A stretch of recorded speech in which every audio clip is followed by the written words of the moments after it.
Hello, and welcome to The Nation. This week you're joining me, Elane, Noor, Abdullah. And as usual, every Friday, if this is the first time that you're joining us, we will discuss trending issues that have been making headlines during the week with our selected panel. And joining me this afternoon is Dr. A.T. KUMARARAJAH, Treasurer General of NCCIM, as well as Peter NICOLL. Hello, welcome, gentlemen. Welcome back with me on Friday from my hiatus. Before we begin, let's talk about some of the trending issues this week. Let's talk about face mask certification. Now, apparently effective the 4th of July, manufacturers and importers of non-medical face masks, we're referring to non-medical face masks, must apply for the MSCIM certification and labeling from Serum QS International Sdn Bhd. This is according to the Domestic Trade and Consumer Affairs Ministry, that says the ruling comes following the gazetting of the Trade Descriptions Certification and Marking of Non-Medical Face Mask Order 2022 under the Trade Descriptions Act of 2011. According to the ministry, the move was to ensure that non-medical face masks, whether produced locally or imported, complied with the set safety standards set. But of course, there's an update. Enforcement requiring manufacturers and importers of non-medical face masks to apply for these certifications has been postponed to the 1st of January 2023. And they say that it's not a U-turn, but the decision came in consideration of the public sphere and concern of a potential price increase. Now, what are your thoughts? Let's start with you, Datuk. AT, oh my goodness. It's all perfectly right. It's just that the way communication is done in our country, all pre-discussions are actually made that. The whole idea of certifying non-face masks is all perfectly fine. You must give the industry time to work around it and make sure once you go mandate. So you cannot go live overnight and says, look, tomorrow we're just banning all this simply because we are not Serum certified. Give them 6 months, 1 year. And then we move forward. So I really don't think this is, they don't say it as a U-turn, but primarily, if they say, look. Now we're also experiencing AT going on a bit of a lag. Then we are perfectly okay. So if we follow a certain narrative, I think it's okay. I again come back to this whole thing, right? So the whole crisis management, I think Pete is probably better at it. But this whole communication has really we have not seemed to have learned anything in the last 2 years suddenly. We've done this over and over again. Yeah, that's upsetting. Like nothing we have learned. Like, wow, 2 years passed and we have nothing to learn from that. Actually, it doesn't need to be that way. Pete, what are your thoughts on this? Datuk's nailed it. The crisis media communication level is not great here with this. My point with this is why are we only doing this now? We've been in the pandemic for over 2 years. If this was an issue, then surely it should have been implemented at the beginning of the pandemic, not as we enter into the endemic stage. So it seems to us a little bit late in the process, in the crisis process, to be doing something like this. But what is the point of this? I think that's the question, because these are non-medical face masks. So what falls under this category? No, all those N95 face masks that they mandated use at certain point in time will probably all fall under this category. Again, the science is evolving around this, and what should be used, what shouldn't be used. You realize now we are not really speak about double masking anymore. Yeah. It's because I think science has evolved. What we know about the COVID pandemic itself, or the virus itself, is evolving. It's all perfectly fine again, but then we must keep in terms of what's really happening all over the world. So we shouldn't mandate it. Is it a business decision or is it a scientific decision? So I'm asking this question because I don't see the point in pursuing or pushing this forward in a sense, because a lot of other countries are opening up, and being like Pete, you mentioned, going into the endemic phase. A lot of things are being more liberal. We are not being so strict on where where if you're in an open, do you need to still be masked? You can, if you're in an open air, you don't need to be masked. So hence the question, is this a business decision? Is this a business-led decision, or is this a health reason, or is this a safety standards? And to what end is this necessary? Because it's a non-medical face mask. If it's the one that's used in the medical fraternity in the hospitals, I think it's absolutely necessary for us to be able to up those standards to ensure the safety of the personnel that are using those equipment. But like we buy all sorts of these, you know, pretty face masks in order for us to be able to now be part of our lifestyle. That's the thing, right? So the whole business has changed. Like those days, we lost you. Consumed by the healthcare personnel, right? So within the hospital healthcare systems, but now the average Joe and the guy on the street is buying it. So when it goes to consumer, there needs to be a certain level of standards maintained. Like when they did the self-testing kit, when government imposed and said, look, you know, let's bring down the prices to make it more accessible, affordable. Those are all good things. But bringing in regulation, it should be in line of making it better for the rakyat and not so much curtailing a certain business or a certain, you know, operating style. And businesses don't take these knee-jerk reactions very, very. The not U-turning cannot be backlash from the industry. Actually, the industry should have been consulted and says, look, guys, are you all ready? How long you all need to get this ready? How long does CIRIM need to get ready before they certify all this face masks? So I think that way, then we can't complain when US stops our importation simply because they feel there is a complaint about some forced labor issue within some of our domestic companies. While many of this has been passed, you cannot blame the US guys, right? So we are doing what they're doing. Yeah, it adds confusion into the public mind, which is something that in crisis you really don't want. The confusion is, okay, so we know that the certified masks, the KN95, we know that they've been recommended by health and public health bodies. But are we now saying that the surgical masks that we're buying in the Jaya supermarket or in the pharmacy actually are not effective because they've not been certified? So there's confusion being put into the minds of the public, and that's something that is really disturbing.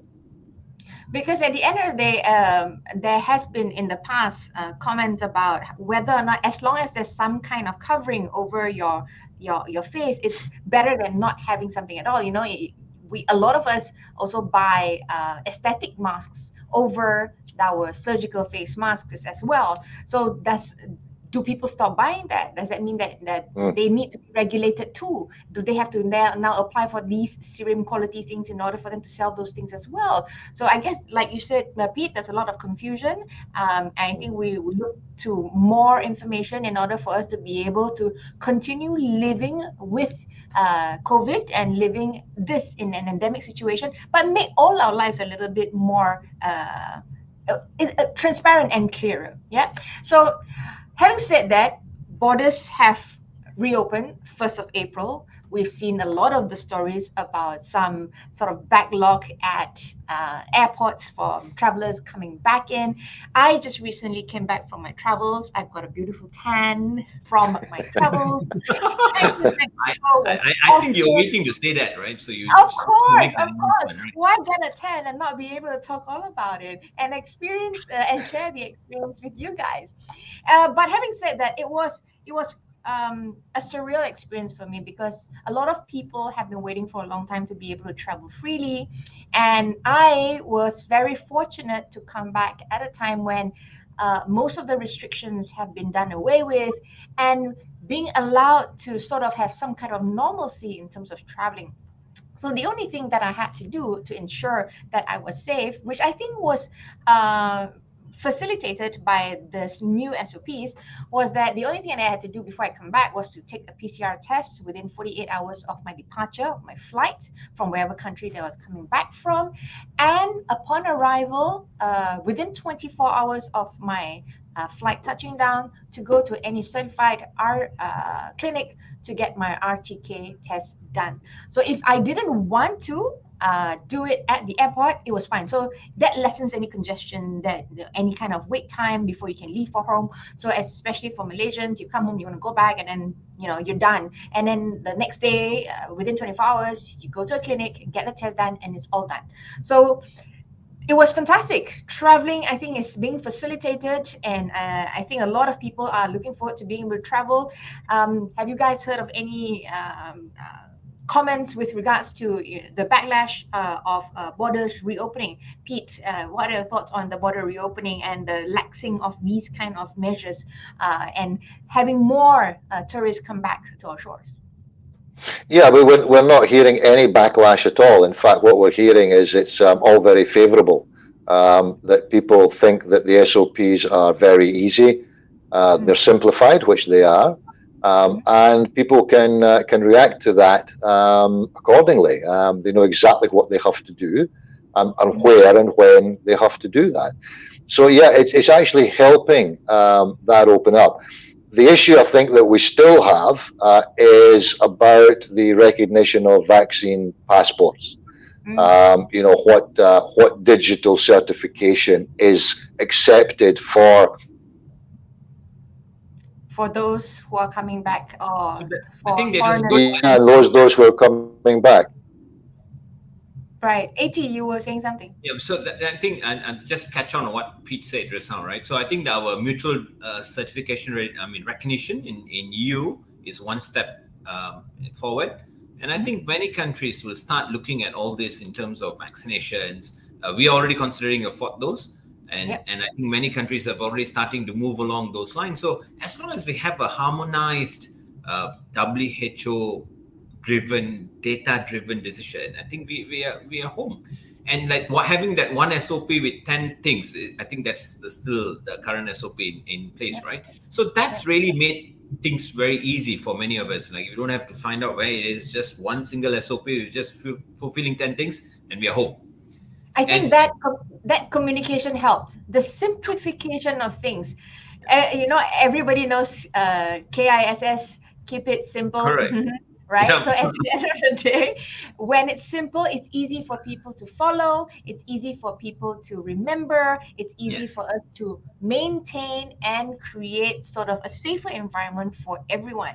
And I must comment and commend when I arrived back at the airport, how there were enough information on a lot of the electronic boards. So there is a video of our Health Minister, KJ himself, sort of leading the way, telling people what they can do, where they should go. So that information is readily available while you're waiting to pick up your luggage at the baggage claims.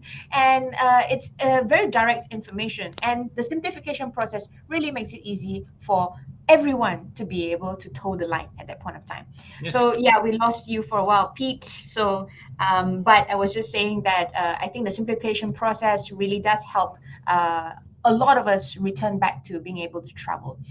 Now, I would like to just jump into some of your stories. Pete, let's start with the first story that you'd like to highlight for this week. Go ahead. Pete? One of the things that we've been watching very carefully through, and it's related to the ongoing war in Ukraine, is the position of China. And China's position is it not only has a huge geopolitical impact, but it also has a very local Asian and a Malaysian direct impact as well. So what we're watching is domestic media. We just lost you for a bit. Sorry, Pete, you were saying what you're watching is? Is the sort of the rush. Oh, we lost Pete again, AT. Sorry, AT, you were saying.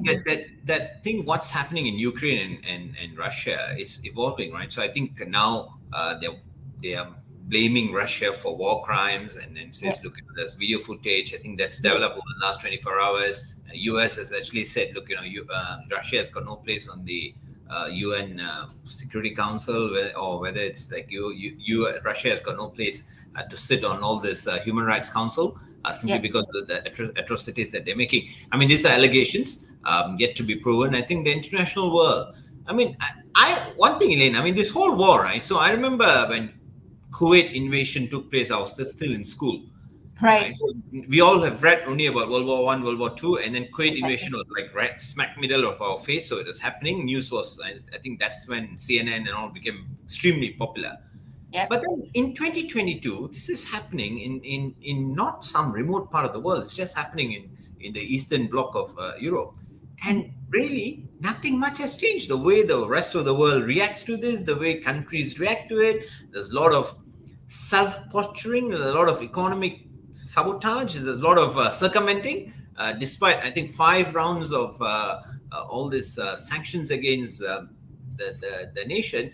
I think there are still things happening around on the sides. And I'm quite amazed that in 2022, the narrative is not probably very different from those hearing it in World War I. It's simply because absence of social media, everything else is the same. Exactly. Social media has just made it way more accessible for everyone to hear about it. Pete, we lost you for a bit, but yeah. It has indeed. It has indeed. And everybody's taking sides. And this is why the issue with China is so important.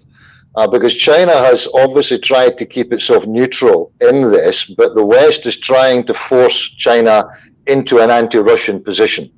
So when we see what is happening in the Chinese media, what we're seeing is that there appears to be a drive by China to keep its doors open, in its relationship with Russia, looking to keep Russia as a viable partner, in further posturing by the US in and around Taiwan. And also as far as our neighbourhood is concerned in the South China Sea. And this is why this is obviously going to be of considerable concern to the US and their allies in the ASEAN region, and why we're keeping a very close watch on what Chinese state media... Sorry, we lost you, Pete.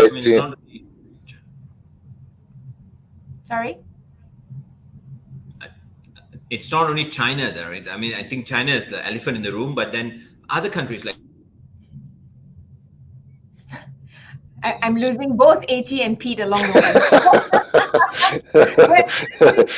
You jinxed it, AT. You jinxed it. I didn't. But basically, like, that's where we are with our internet connections, and I think we must make. I had 2 frozen screens. So this is like the COVID thing, where when you haven't had COVID, you feel like there's something wrong.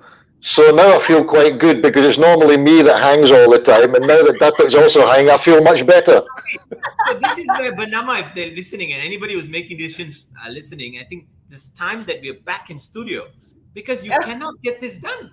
Yeah, it's so hard for us to be able to create this communication. But let's quickly go on to your story, AT. AT, you were talking about the ALR takeover of higher concessions. Tell us about that.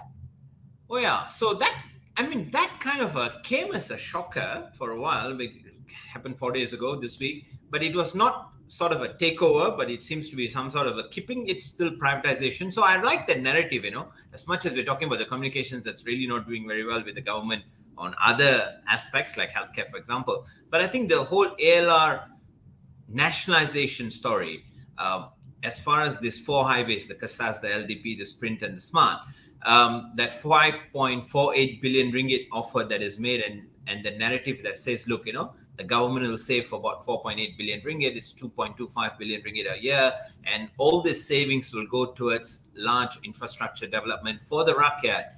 And actually, the best thing about this whole deal is that government doesn't underwrite the loan. It doesn't fork out a single cent. It's raised from the market. The Sukuk market will probably deliver this 5.5 billion plus. And it is dependent on the traffic. So the faster there's more cars on the road, faster this build to operate and transfer back to the government. So the estimates they have made is like, it's 10 years faster for Smart, and maybe a small extension on one of the highways, I think the Kasas, by about 4 years, depending on the current traffic stimulations they've made. And it is a big win.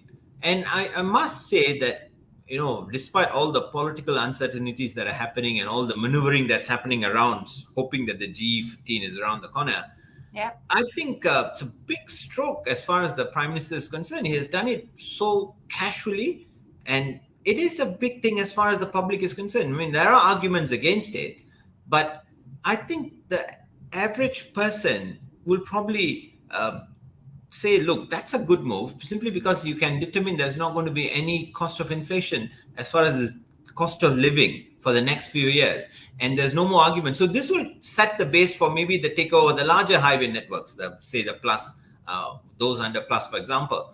And I'm very happy the way they've done it. And fantastic. Pete, do you have any comments on this? Because after this, I wanted to be able to talk a little bit about the Omicron, your thoughts on the highway takeover. Yeah, this is extremely positive for all of the reasons that the Datuk's laid out there. It shows a drive towards development. It shows a drive towards helping. But also, the key, I think, to this is if there is no cost increase at the toll to the racket, that's where it will really be accepted, I think. Yeah, fantastic. Now, before we end the session, we have approximately 5 more minutes left. Let's talk about COVID is still around. And now there's this new variant, Omicron XE. Pete, you want to talk about this? Is this a cause for concern? Yeah, I think it should be, because like the other ones, we don't know very much about it. We do know that it is about 10 to 25% more transmissible. We do know that it is a genetic change where the Omicron So we've lost Pete again. So that's how it looks like. BA1 and BA2. BA1 and BA2 have got together, and they have. I'll do it by signage. They've got together, and they've swapped genome sequencing and genomic data between each other. So therefore, we should be treating this one quite seriously. What we don't know is the severity of Omicron XE. We don't know how severe it is, but we do know the transmissibility is extremely high.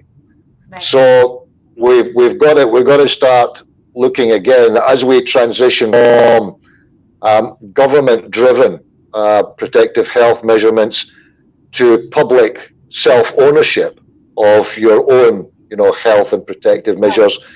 We got to really make sure that we're still mask wearing, that we're still social distancing, and that we are still getting the vaccinations and the boosters. We don't. Yeah, so essentially we need to be responsible for ourselves. AT, you want to say something? I think, right, so the people who are pushing for, we shouldn't also have the mask mandated because our neighboring countries, some of them have actually done away with it.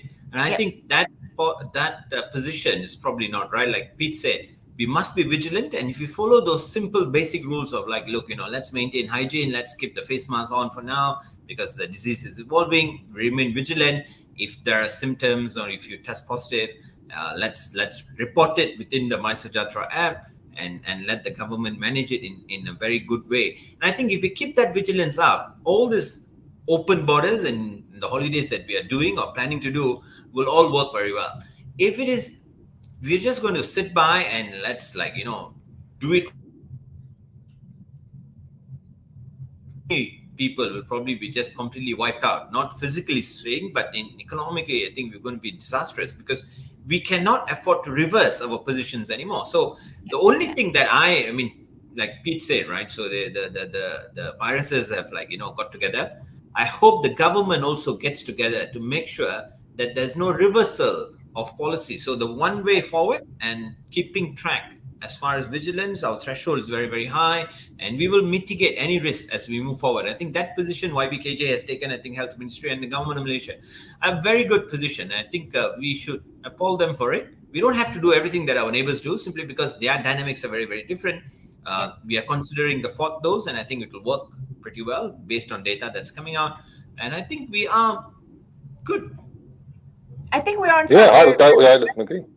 Pete. Yeah, I'd agree with that though. I mean, we've done a fantastic job in Malaysia. Don't destroy it by pretending that somebody else is doing it better than you. They're not. You do the right thing for your country, your dynamics, and what's happening with your booster vaccination program rollout, and you do what you need to do for your country to protect it. Don't necessarily follow somebody else just because you are under pressure from a segment. certain segments to be following suit with whatever that's Yeah. being done elsewhere. Yeah. So I really like the idea that we've come so far.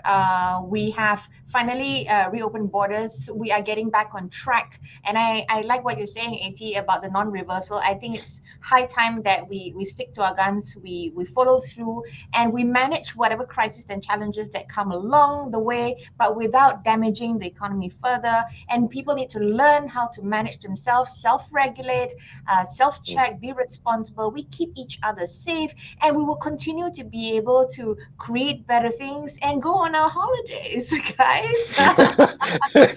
Yeah, some of you might be able to. Yes, thank you so much both for joining me on this Friday as we close this April. Today is, of course, the 8th of April, the first week of April. It's been a pleasure being back on the show with both Dr. A.T. KUMARARAJAH, Treasurer General for NCCIM, as well as Peter NICOLL, Crisis Management Analyst. Thank you, gentlemen, for this week. And that's all the time that we have on The Nation this week. You've been watching me, Elane Abdullah, right here on Bernama TV, and we were speaking about topics that have been trending. Stay safe, keep each other safe, continue to practice safe SOPs, and we will all get through this together. Bye for now.